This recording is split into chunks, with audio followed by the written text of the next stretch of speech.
How to change your personal PayPal account to the business PayPal account. Hello everyone, my name is Smile and in this video I'm gonna show you how you can change your personal PayPal account to the business PayPal account. So to know how you can do it, watch this video till the very end.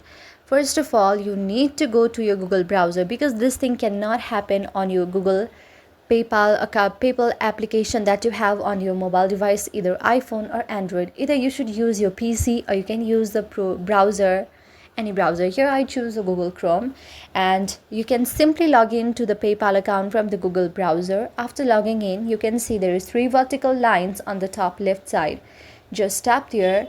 Now tap on the very gear icon. After you tap on the very gear icon, you need to verify your identity from here.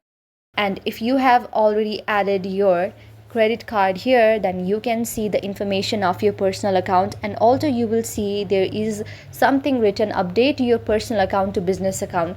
So you can just tap on that option. Since I have no credit card added, it won't be seen, but if you have your credit card added, then you can see that very option, and when you tap on that, you can simply change your personal account to business account on the PayPal from the browser.